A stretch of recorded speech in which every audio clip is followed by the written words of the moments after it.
Bonjour bonjour et bienvenue pour une nouvelle vidéo Book Haul. Dans cette vidéo aussi je vais vous présenter les derniers livres que j'ai achetés pour ce mois de avril et on commence maintenant. Il s'agit d'un tout petit book haul, je n'ai que 4 livres à vous présenter donc ça va aller très vite.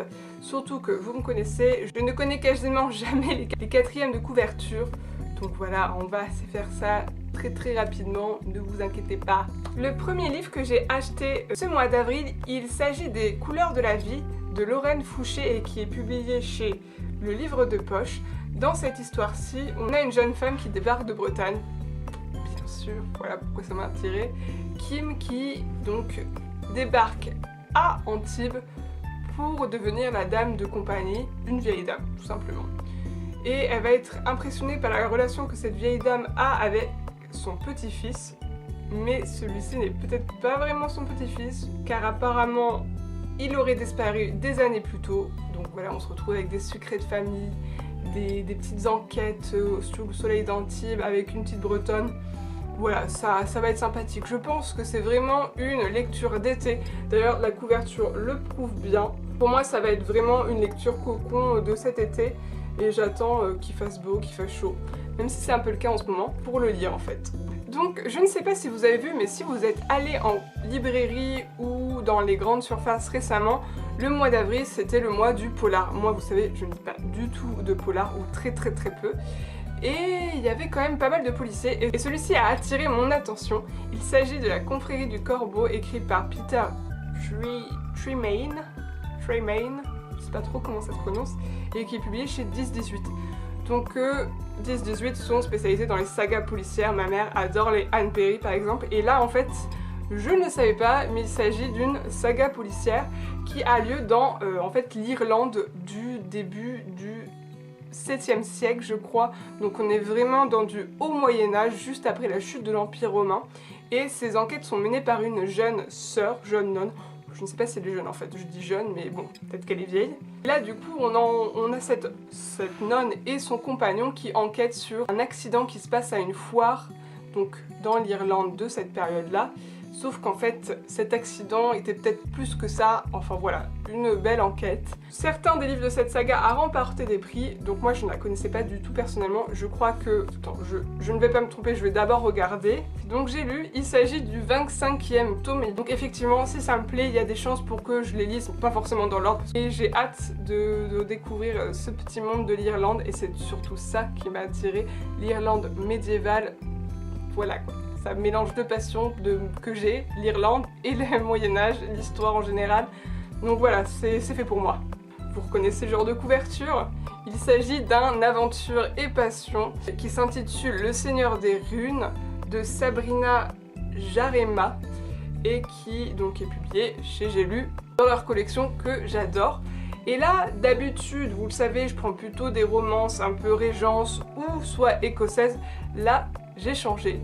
J'ai pris une romance viking pour changer un petit peu. Faut dire que honnêtement la jeune femme rousse m'a attirée, je la trouve juste magnifique. Ensuite Le Seigneur des Runes, ça m'a attirée. J'ai lu la 4e de couverture et on se retrouve en Norvège dans le Moyen-Âge. Un jeune homme, du coup, après un raid viking forcément, se retrouve obligé de chercher l'aide d'un de ses voisins. Il se retrouve à la rue, il va demander l'aide dans un village voisin et il y rencontre une jeune femme qui, elle, est une badass, mais de ouf. C'est-à-dire qu'elle se bat comme le meilleur des vikings, elle n'a peur de rien et ça a l'air vraiment très top. Parce que souvent dans ce genre de romance, les codes sont assez simples, hein. Moi j'aime beaucoup.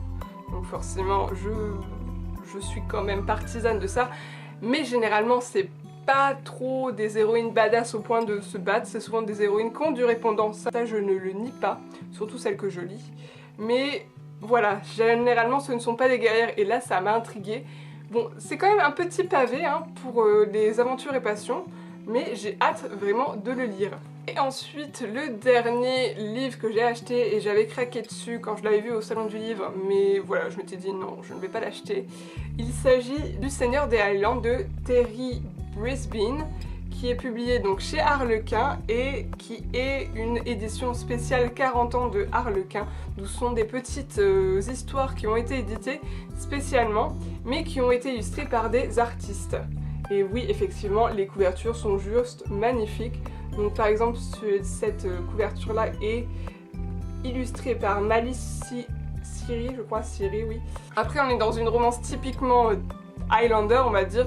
C'est-à-dire qu'on a une jeune femme qui se retrouve à devoir épouser un seigneur des Highlands, mais qui est pas très gentil. Il a une très mauvaise réputation. Bien sûr, leur mariage doit être célébré, consommé. Voilà. Vous connaissez un peu ce genre de romance. Moi, j'aime bien. Comme je vous le dis, je marche plutôt sur ce genre de romance. Mais honnêtement, on est sur un truc très codifié et très stéréotypé. Mais j'ai juste craqué pour la couverture. Franchement, j'ai juste craqué.